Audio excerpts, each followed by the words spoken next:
We got big news we need to talk about. Welcome back to the episode of Inside the Lines. My name is Jed. Hope you're having a wonderful day. Wow, this was not expected, but let's first start off with our first story. We have another one regarding Sebastian Vettel and Nico Hulkenberg. We're going to talk about that later, but first let's talk about NASCAR and the next gen car. We know this revolutionary new era for NASCAR racing that is set to compete in 2022. Well, it's got a new challenge up ahead in 2023. And an announcement made at Sebring with IMSA, NASCAR, Chevrolet, and ACO, which holds the 24 Hours of Le Mans. They have announced that in 2023, NASCAR will have their next-gen car compete in the 24 Hours of Le Mans. Now, is only going to be one entry. That will be a Chevrolet Camaro next-gen car that'll be fielded by Hendrick Motorsports and will be partnered with Goodyear. That will have the latest and greatest technology provided to the next-gen car to compete for the 24 Hours of Le Mans next year. Now, there has been no announcement made on these specific specs of the car, whether it be hybrid or electrification or what will be in the car. All we know is that it's going to be a modified version of the next-gen car that will compete in the 24 Hours of Le Mans. Now, Hendrick Motorsports, they have not also announced a driver lineup as of yet, but Rick Hendrick did say that he would like to have an active cup driver in it, depending on how the 2023 schedule works out. Like I said, this is only a one field entry, meaning that they will be using Garage 56. Now, to people that are unfamiliar with that don't watch the 24 Hours of Le Mans, Garage 56 is basically one special class that can be used to basically show off the innovative, show off new parts in the world of racing. It started back in 2012. They had that Delta thing with Nissan, I think in 2012 or 2013, around that era. Basically, is reserved for cars like that are special, unique, and that they're not racing the field. They're just competing there. They're just out there racing, but they're not really racing with anybody else. They're just out there to show their stuff, and show what their car can do. And especially with the next gen car being basically being the most technologically advanced car that NASCAR's ever built, of course you're going to want to show that off. Now, this is not the first time that NASCAR has competed in Le Mans. This is nearly a 50-year wait since the last time NASCAR competed in France back in 1976 when Bill France Sr. sent two NASCAR, back then Winston Cup cars, to Le Mans, a Dodge Charger and a Ford Torino, to compete, although they did not finish the entire race.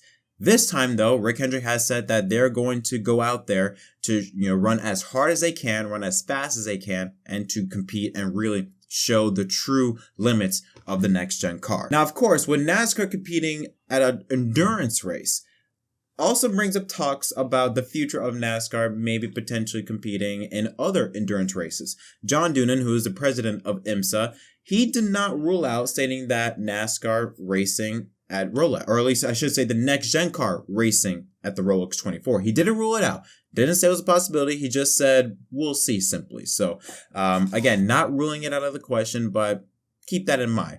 Rick Hendrick also sent the announcement that they are looking at possibly expanding into sports car racing, whether it's through IMSA or through the WEC series.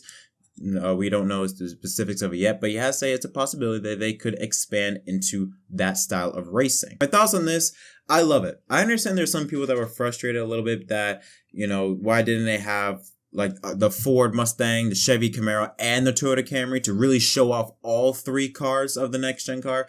I understand that, but I think they just really want to test the waters a little bit before jumping in off the deep end. Like, test the waters with one car, and if it works, then you can add multiple cars into the mix. So I understand why they went with one car, but I could see the frustration why you could say, why not have the other cars of the Ford Mustang and the Toyota Camry? But having that next-gen car to show off to a completely different audience, a completely new audience. France, I do believe they host a NASCAR Will Race somewhere in France, or at least in Europe. So you're going to have an international fan base at the 24 Hours of Le Mans that is completely unknown or know at the very least very, very little about NASCAR. And showing off the next-gen car could bring in a lot of eyeballs to the sport in the future. So I think this is going to be a great way to promote the next-gen car, to promote NASCAR to an international audience. And yeah, I'm excited for it. I'm excited to see what the driver lineup is. Again, no word on that. Chad Knaus will oversee the program. He will oversee the program for the next-gen car racing at Le Mans. So yeah, but we will know more information later into the year and possibly early into next year on what the actual specifics of the car will be and the driver lineup. But still, this is awesome to hear that NASCAR is doing this, and I'm looking forward to see how they can perform in the 24 hours, because this is something that they're not used to doing. I mean, they race max 4 hours, not 24 hours. So I'm very interested in seeing how well they can handle the track, the conditions, just everything about it is so new, and I think that's what makes it so exciting. Another reason why I like this so much is because this will give NASCAR the opportunity to really say, okay, what are the limits of the next-gen car? We know that it has the capability of going hybrid, and I think even electric. So with the 24 Hours of Le Mans, basically, and being in a class that they're just racing on their own, they're not competing in a class, they're just racing by themselves, seeing what they can do. NASCAR, I believe they're going to take this opportunity to see, okay, what are the limits of the next-gen car? What can we do that we can apply it to the NASCAR Cup Series, back in the States? With hybridization, how would that go? Maybe if you make different changes to how the engines are built, maybe different changes on aero, Really, this will be a testing ground for the future of NASCAR and the next-gen car that can be applied to the Cup Series in the future, in 25, 26, 27, whatever. So this will be a very, very important race to not only see how fast or how well they can run, but also see the future aspect of the sport. And they can take elements from what they did with the 24-hour race and apply it to the Cup Series in the future. So that's why I'm really excited for this race, and hopefully they can make all 24 hours and it all goes really well. But yeah, again, there are still a lot of details that have not been announced yet. But yeah, of course, if there are any updates regarding the specs and driver lineup or anything like that, of course, I'll make a video explaining it to you guys. But that is it for that story. And we now move on to our final story in Formula One. They're, of course, competing in their season opener race in Bahrain, but four-time world champion Sebastian Vettel will not be a part of the lineup due to him testing positive for COVID-19. In his place will be Nico Hulkenberg, who's now become F1 super sub.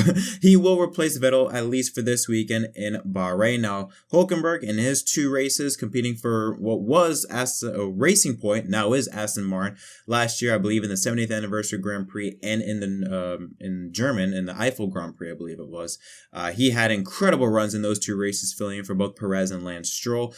So clearly, if you're going to have a driver replace someone, Nico Hulkenberg is your guy. So yeah, it sucks that Vettel won't be able to compete, but also kind of striking that this is now the 2nd week in a row that an F1 driver has tested positive for COVID. Last weekend it was Daniel Ricciardo. Luckily for him, there was no racing going on that weekend. I believe there was testing, but there was no racing. So luckily for him, he is still going to be able to compete this weekend as he has tested negative since then. But with Vettel, now the 2nd week in a row, I won't be surprised if maybe F1 may take some more cautionary steps to ensure that no one gets tested positive for COVID, because now with 2 drivers being tested positive 2 weeks in a row, I won't be surprised if they take some precautionary measures to make sure that we can slow that down, make sure we can slow down the spread. Yeah, that's going to conclude this episode of Inside Lines. Before I end this off, I just want to say thank y'all so much.